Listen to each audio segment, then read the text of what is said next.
What is up, you guys? So we were working on this AC unit a couple days ago, and what we found out is the system had a leak. We had 80 on the low side, three on the low side, 80 on the high side. So I was like, let's figure out where this leak's at. We pressurized the system, found out we had a leak on the peanut, the low pressure switch, and the high pressure switch. So I ended up putting a new one in. We found a leak on the Schrader valve, so we got that all replaced. We vacuumed the system, put the new refrigerant in. And what happened is our subcooling and superheat were high. I took a look at the evaporator. What I found out is this evaporator here was clogged up on the top 3 orifices here. So I was like, you know what? Let me talk to the owner, and he told us that we should unclog this. There's different, setups you can do with this. You can put a TXV, or you can also cut out these orifices and clean them out. But I have this way of cleaning these out, which is really simple. I'm going to show you guys. I'm going to have it on YouTube. But the thing you do is disconnect the evaporator from the system. You put an axis fitting here. You flow nitrogen the back way toward the condenser.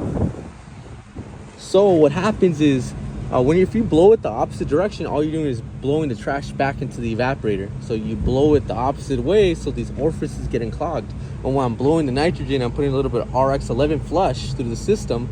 And what's happening is it's cleaning up the orifices. You heat them up. You can make sure you hit the torch too. You heat up the orifices, and then it clogs itself. So I've done that a bunch of times, and my success rate wasn't too good. It was like I think 80%, which is pretty good. But when you get those units that you didn't unclog, it's very stressful. So I remember this guy told me, hey, make sure you cut the bottom of these distributors, because what happened is when all the debris gets shot out through the evaporator, the distributor here will get clogged at the bottom. And that's what happened on my last unit. These two little orifices got clogged because look at how high this is. The refrigerant flows through here, gets pushed through here, distributes downward and upward. And what happened is all the debris got stuck right here. So what I'm going to do on this new evaporator is cut a little hole here, and then have it vent to atmosphere and let all that debris spit out of the evaporator, then back at the bottom right here. So that's what we're going to do now. And then I'm going to show you guys how to do it. I'm going to have it posted on YouTube, but I'm going to have a couple videos on Instagram to show you guys exactly how to do it. Got done recovering the system. We're going to now pop out this little hole right here and start flowing our nitrogen. I got the little fittings for the Milwaukee. I'm gonna drill exactly right here.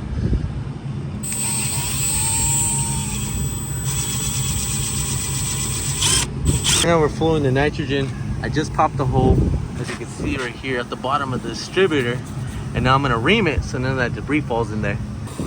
So right now we're disconnecting the evaporator. We just got done with this little hole at the bottom there. We just got done reaming it. When I pull at it, when it starts sweating. See it? See it's sweating now? Hold on. Let's see it start sweating. Go ahead, sweat. There you go. And then what you're gonna do now is disconnect this here.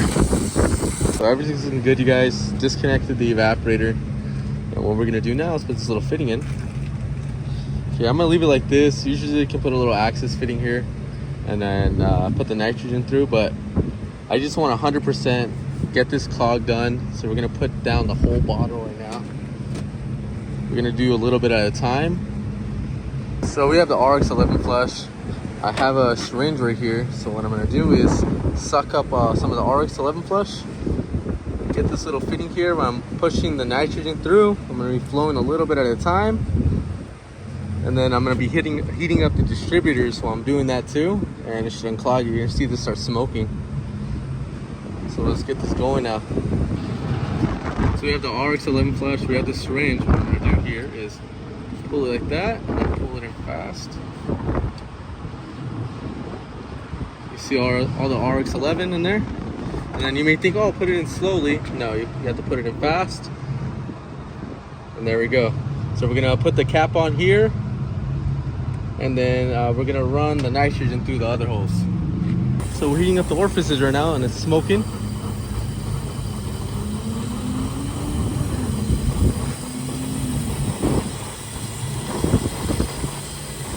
Look at that.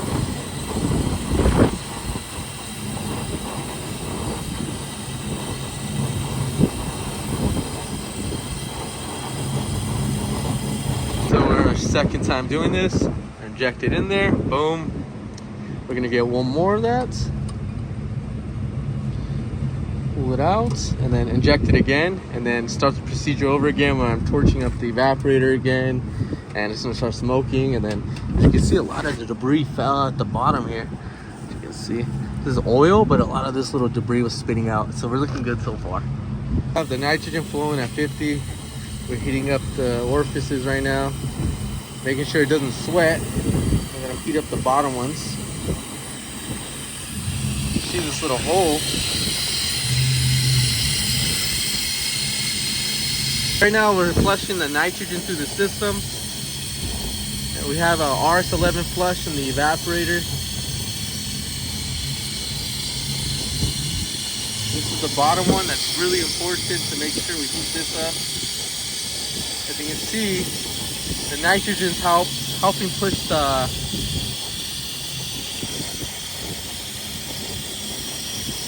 residue out of the copper line. Sorry, I'm like focusing on this copper right now, heating everything up as we flow the nitrogen. I'm braising everything up, and we ended up cracking this little fitting here because when we were pulling it out, we kind of slightly bent it downward and ended up cracking here. So I'm cutting it, putting this little fitting on, and then putting the suction line back on. So what we're gonna do is flow some nitrogen and begin to break all this burr off here. And then we're gonna put the fitting on. As you can see, everything's coming out good. The nitrogen's blowing through. Everything's looking good, you guys. We'll put the coupling on. We're gonna braze all this up, and everything should be working now. And we're gonna vacuum the system, because when you put this RX11 flush, you gotta vacuum like really, really good. So this is why we pressurize the system to 260. As you can see, our peanut is leaking here, so I'm gonna tighten it down. Hopefully that fixes the issue. There's no leaks here. We have a leak here. We're checking all our brazed areas with some soap and bubbles. Checking this little area. We're checking this little small area here. So everything's looking good, you guys. We just have one leak, and it's on the peanut. So what we're gonna do is get an adjustable wrench and tighten this down. So our fitting's a little chewed up for me trying to tighten it down. Let's see, we are not leaking anymore. And you only use a little bit usually for these smaller leaks, so they'll show you the little bubbles it makes. So we have the system pressurized. We're in a nitrogen test right now. We're at 260 pounds of nitrogen. We're gonna let this sit for about 20 to 30 minutes, depending how long it's gonna take us to clean everything up. And then after that, we're gonna vacuum the system and then fill this up with the refrigerant it needs.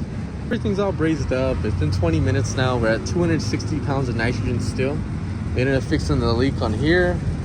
Everything else is looking good. We're gonna put the system in a vacuum now and let it vacuum for about an hour. So everything's brazed up, filter dryer's in. I ended up fixing the leak here. Our nitrogen's holding, and we opened both sides up to vacuum. We have our vacuum pump right here. What we're gonna do is open up the ballast, leave the previous vacuum pump oil in here because it has RX11 flush in the system. And what we wanna do is have it boil off for its first vacuum pump oil. And it's pretty dirty, so hopefully it does its thing. We're gonna turn this thing on now. It's on. We got 2 bars. We're gonna let it do its thing. As you can see, it's already vacuuming. Pretty cool system. Make sure all our hoses are on tight.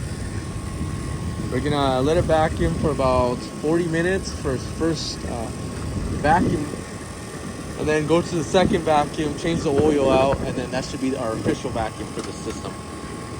It's been less than like 30 seconds since I turned off this camera here, and as you can see, we're already at 1200 microns, which is amazing for this Milwaukee vacuum. So if you guys are looking to pick up these Milwaukee vacuums, make sure you pick it up. It's really, really light. I can pick it up with like 2 fingers. It's not loud, it's quiet, and it takes all your batteries here. We have another battery that's currently charging right now at full bars, which is perfect. And it's already getting down pretty fast. So what I'm gonna do is shut this off here and put the new battery back on, because we're at like 2 bars here, so I can eat something while this system is vacuuming. to get rid of this vacuum pump oil inside of our Milwaukee vacuum pump here. She's pretty dirty. Look at that. Wow, it's really dirty actually. Before it wasn't this bad. So what we're gonna do now is drain this out, put the new oil in, and everything should be good. So I'm nitrogen sweeping the system right now. I'm stirring up all the copper lines, all the moisture in the copper lines, and any trap bubbles in the oil. Everything's getting stirred up, and then I'm gonna put the system in a vacuum again. Vacuum pump has some new oil here, as you can see. Perfect. What we're gonna do is put our new battery on. Put this on. We open up the gauges. We're gonna come over here and turn this on. Let the system stay in a vacuum now. Hopefully it gets down right away. That'd be really, really good for us. I'm gonna open up this ballast. Everything's looking good, you guys. We're at 390 microns, which is perfect for the system. We're gonna cut off this system right now, check the decay test. But as you can see, our vacuum pump oil is pretty dirty. It's not as bad as the first cycle that I did. Right now we're just charging the system. Everything's looking good. We're gonna put exactly 7 pounds in the system. Got second stage going. Everything's looking good. So I hooked up to first stage. We have a restriction here. So I was wondering why my second stage wasn't looking good. Too good after about 5 minutes of running. And you can see our orifices are cleared up. It's not frozen. But as you go down to second stage here, we have a restriction on the orifices. So I just cleared up this side and it's cold. This evaporator on top is really, really cold. And what's happening is right here, this is like 60-degree temperatures. And we're freezing up on the first stage. So because of that, second stage is running and running and running. And what's gonna happen is we're not gonna get a cold sweat back to the compressor. A video for you guys how to clear out these bigger orifices. It's exactly the same thing. We're gonna cut the bottom of this here and then blow nitrogen and blow the RX11 flush through the system.